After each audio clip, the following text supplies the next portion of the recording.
Hello, I'm Commissioner Blake Kiger, and this is another edition of Out and About. We're at breakfast time in Concord on West Cabarrus Avenue, where we've been told the bacon platter is the thing to get. Today's topic is waste reduction, and I'm joined by Kevin Grant, Sustainability Director for Cabarrus County, and Robin Barham from the City of Concord Solid Waste Division. Robin, tell us a little bit about yourself and your background. I'm Robin Barham. I'm the new Solid Waste Services Director in the City of Concord. I've been on the job for about a month. Prior to my becoming Solid Waste Services Director, I served as the city's budget manager for about 12 years. So I've had the opportunity to see a lot of our waste reduction, recycling, landfill issues from a financial perspective. So coming into this position gives me kind of a unique perspective on the dollars behind this. You know, most of the time that I've been in budget, we were projecting revenue for recycling. And unfortunately, because of the markets have changed significantly in the way recyclables are accepted, we're now paying folks to take our recycling. So certainly the dynamics have changed a lot in the last few years. So Kevin, what has changed in the marketplace for recycling? Well, a big item over the last 12 months is China has restricted or cut out the amount of recyclable material that they used to take from us. Back in the day, there was a really good business model where a lot of the items that were shipped to us that China produced for our consumption, when the ships would go back to China, a lot of their cargo containers were empty. A good way to make sure that they were not sending stuff empty was to actually take our recyclable material that they needed and could use to make new products out of. Well, for various reasons, some of the trade issues that have been going on between our two countries, they cut it out. Another thing is that we got into a bad habit of sending a lot of contamination on our recyclables to them, so meaning a lot of garbage or stuff that they didn't want, and they wanted to cut down on that because they were getting really tired of collecting a lot of our garbage, and then they had to dispose of it. So they put a stop to that, so that actually put a big hurt in the recycling market. And there's a bunch of other reasons, but that was a big one, so the market really is depressed. The general commodity market for recyclables probably about 20 months ago was say about $90 a ton. Now it's about $30 a ton, so you can see where it's dropped dramatically. Not to say that there's not a need for these items, there is, it's just the market price is depressed right now. Hopefully that's going to open up a lot of domestic opportunities for recycling in our country.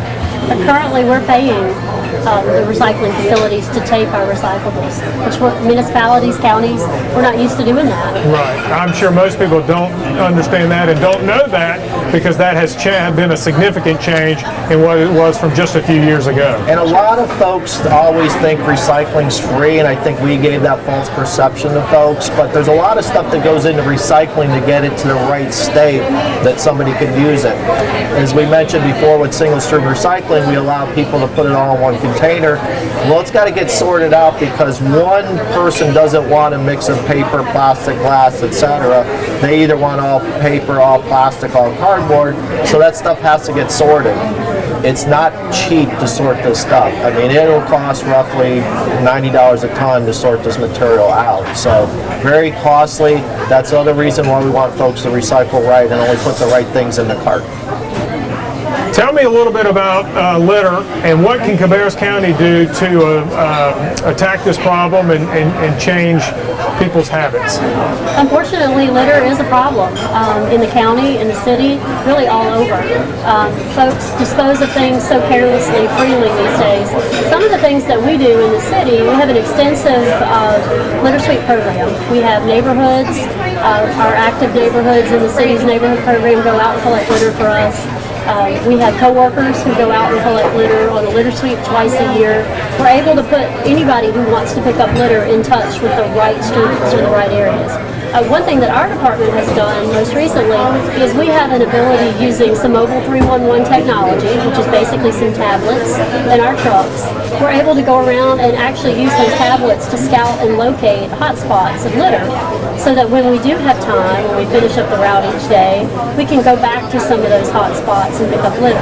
And we've been doing that a lot in the early spring, but once we got into heavy yard waste season, we had to divert our resources back to picking up, lots of grass clippings and limbs where people are doing spring yard work.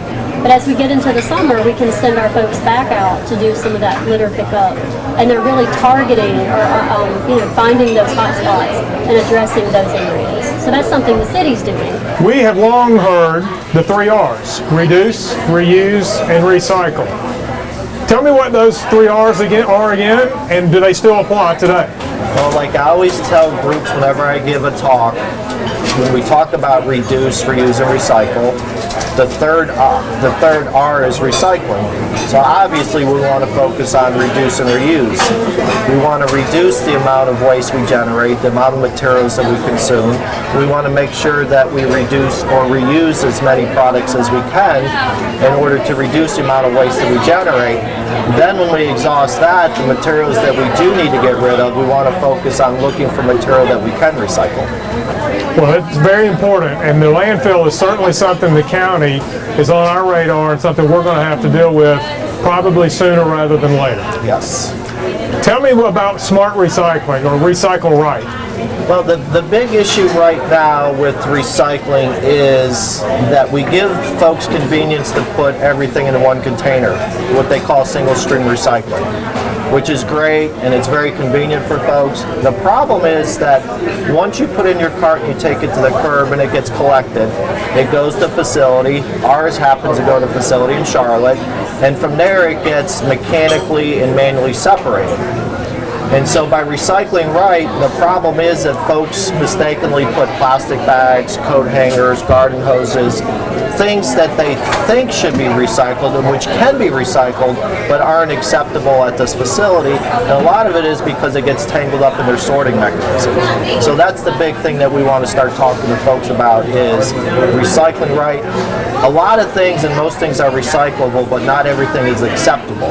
In terms of recycling right, you're talking about paper, you're talking about aluminum cans, you're talking about cardboard, plastic bottles, and what we're focusing on is plastic bottles with a neck, meaning, for example, a 2-liter bottle that's got a screw-on cap. Items like that, those are acceptable. There are other items that may be plastic but aren't acceptable, and a good example is the plastic Folgers container for coffee that's got a flat lid. Those items aren't acceptable, and a lot of it's just because the different types of plastic that it is, or a combination of plastic, that is more difficult to recycle because there's multiple types of plastic within it, and folks don't want that right now. So is the goal to try to inform the citizenry of the different types of plastics and different types of materials, what can go in the one-stop curb bin and what can't? Absolutely. I think part of it is, I know us, the county, Concord, Kannapolis, Midland, Harrisburg, we all need to send out the same message, and we're trying to work, and it's on us to communicate to residents what is recycle right and what doesn't.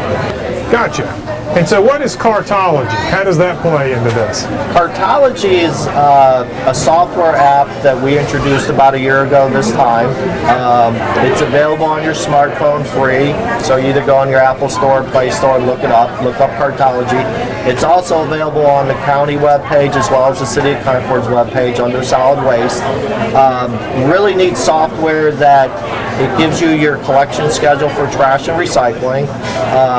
It also has a really neat area where there's a drop-down box for any type of waste or item that you're looking to get rid of. It'll tell you either how to reuse it, how to recycle it, and then where to take it. It could be as simple as put it in your recycling cart or your trash cart, put it to the curb, or it could be bring it to one of our recycling centers, or it could be take it to Goodwill or something like that.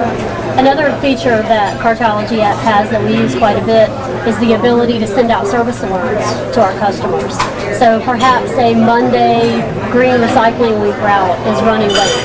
We can send something out to just that particular group of customers. We could send something to the entire city. It just lets us narrow down and communicate specifically with folks we need to. Also within the app, you can make a service request. We have a lot of residents in Concord who make a request that their trash didn't get picked up, or that they need a new cart because their cart's damaged. And I would say that is growing each and every week, almost to the point now where we get as many service requests through the app as we do our customer care center. So it's a great use of technology. There's also a feature in it where you can provide educational tips to folks who use the app, where we can send out perhaps a campaign, this week we want to concentrate on this, and there'll be something in your app when you open it that's just a reminder. So it's a good way to put small pieces of information out in a way that our customers can see it. And it's also a good way to learn what residents are curious about or not sure how to get rid of an item. So like once a month we'll get a list of the top 10 items that people are searching for. An example might be styrofoam. How do I get rid of it? Can I recycle it? Or say a mattress. What do I do with a mattress? And it'll tell you either put it to the curb and it'll be picked up curbside, or you can bring it to our construction demolition landfill. But it's kind of a neat way to understand, to see what public is looking for, what they don't understand. And it gives us ideas in terms of public outreach, in terms of, okay, this is something that we need to focus on to educate the public. Well, all of that is fantastic information, and certainly what they need to know. And at the most basic level, citizens need to know and have questions sometimes. What do I do with paint, lead tape, spray cans, all that kind of thing? So if that app helps to communicate that, well, that's a tremendous tool to use. So tell me those items that I just listed, the paint bucket left over from the weekend project, all those types of items. Generally speaking, people may or may not know what to do with those. So the app helps with that, but what else can you tell us about items that need to be recycled and can't go in the normal rollout curve facility? Yeah, like we mentioned about recycling right, how it pertains to items that you put in a cart. There's a lot of other items that you can't put in a cart, but we accept. Like you mentioned, we have a household hazardous waste facility that's located at 246 General Services Drive, next to the animal shelter. We're open the first Wednesday and the third Saturday every month to take items, as you mentioned, like latex paint, household cleaners, pesticides, pool chemicals, old gasoline, old kerosene, items like that. And we take that, and either we look at it, we try to recycle all the items first if we can. If the items can't be recycled or reused, we make sure that it gets disposed of in the most environmentally friendly way possible. The other neat thing that we have down there as well is when folks drop off latex paint to us, if the paint is relatively new and in good shape and half or more, we actually have a paint shop building. We put that paint in there. Residents are able to come down to our facility any day of the week, Monday through Friday, come down and look for paint for various projects. A really neat way to actually reuse the paint instead of recycling it, to fall into those 3 R's, and hopefully save some folks a lot of money, because we all know paint is very, very expensive these days. So you come down there, you never know what you're going to find, but we have a lot of really good paint down there, and we have probably 5 people a day come down to look at our facility, so a really neat program. Oh, that's fantastic. Now, that facility, and do we share that with the City of Concord, or do you have your own facility? We actually do not. We let the county provide that service for us. Yeah, we get residents from every town municipality that come up.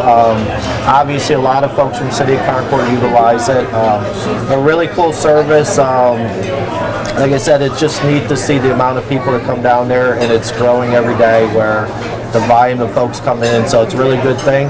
It's great to see people come in. We just want to make sure that the volume of waste goes down, because we want people to use all that material up first, and then when you've exhausted that, then bring it down to us. So, but really successful program.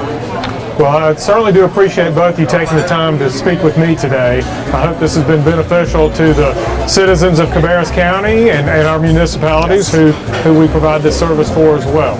And we thank you very much for joining us on another edition of Out and About.